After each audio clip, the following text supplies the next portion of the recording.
Morning world, OBFG again. This is my third time at starting to do this today, and I think I might as well just go for it. I've got somebody with a motorbike running a couple of streets over. Somebody's just started to do his trimming in his garden, and I've got the bin men decided to just turn up and do the street next door. So what the fuck, I'm just gonna get on with it. So, here I am again. It's been a few days since my last one, because I've been doing a little bit of thinking. Now, I started this channel primarily as just a way for me to get used to being on camera, for me to learn how to filter out all those ums and ahs and just be comfortable looking at myself, hearing myself, and talking, hopefully, not like a complete idiot. Also, getting used to looking into this bit, no, not that bit, because that's really irritating if you're watching somebody do that on a video. But that's left me thinking, what do I do with this channel? Do I just leave it here? Do I do something with it? And I'd like to do something with it. I found it quite rewarding, just in its own way. Yeah, I know at this present time I have a whole 3 subscribers, and thank you, whoever you are. It means a lot, it really does. But I've been enjoying this for its own sake. But then the subject is, what do I talk about? There's only really one thing in life I'm good at. Oh, now we've got the bin truck going up the other street. I can't win this morning. And that is being me, an OBFG, an old bald fat guy. I'm 55. I'm balding. I'm overweight. I am one of probably tens of thousands of fellas like me here in Britain and around the world. Now, there are positives and negatives to being me, strange as it may seem. Yes, I'm getting old. The body doesn't work quite how it used to. You get up in the morning and things ache that didn't ache last year, 5 years ago, 10 years ago. There go the bottles. I think one of my neighbours enjoys a drink just a little bit too much. But there are some great positives to it. I'm at a point in life when I'm pretty settled. I'm financially pretty solid. God knows I've worked for it. But one of the most wonderful realizations I had in life only recently was, and I know this is going to sound a little bit silly, but our washing machine broke down. And it was just a question of, okay, looking through websites and catalogs just to find out what we wanted to replace it with, found one we liked, ordered it.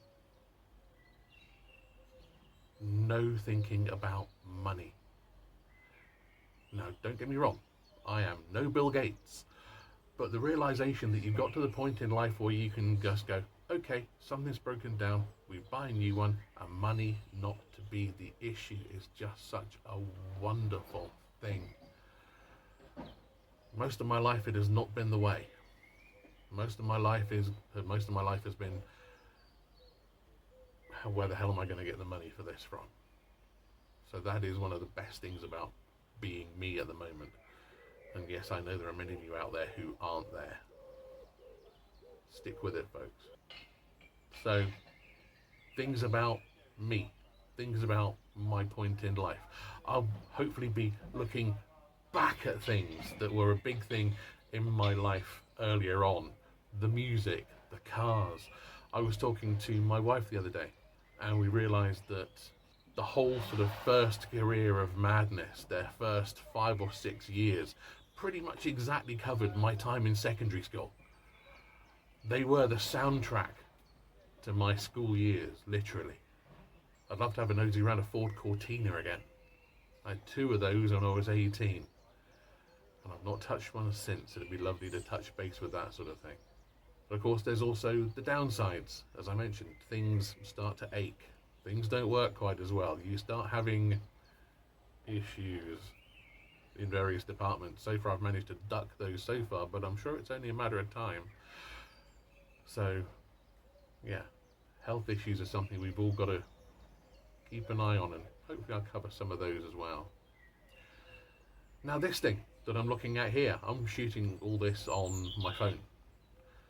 Something that if you'd given me back in the days when I had that Cortina, I would have been amazed by. I think everybody would have been. I mean, let's face it, that was technology that, yeah, the highest echelons of military would only dream of at the time. And here I am, talking to the world, probably sounding like an idiot, on something that still blows my mind. I was having a conversation with a friend of mine who lives in the Middle East only a few days ago. And it's a conversation that took place over WhatsApp in the space of a couple of minutes that back in the day would have taken weeks. And it just made me think, wow, how far we've come. Now, I mentioned he lives in the Middle East. I spent quite a lot of time over there when I was younger. Spent quite a bit of time in Africa too. And I want to talk about traveling with people as well, because it is a truly wonderful thing. Nothing broadens the mind like literally seeing it from the other side of the fence. Seeing how other people live. Seeing how people better off than you, and possibly more importantly, how people worse off than you live. But I only mean that in a financial sense. I met people while I was out in Kenya, Tanzania, Uganda, who lived in literally mud huts. And they were some of the happiest people I've ever met. They didn't have the keeping up with the Joneses mentality. They had their lot in life and they were happy with it. They had good families. They were happy people. And I think we've lost track of some of that as well. Actually getting your priorities right. But there you go. That'll do me for now. If you want to join me on this ride, please like, subscribe. Let's see what happens. OBFG signing off. Take care, folks. Bye-bye. Sorry, I've gone squirrel already because I've got a squirrel running across my lawn about 10 feet in front of me. I suppose if you're going to go squirrel, the best thing to do it for is a squirrel.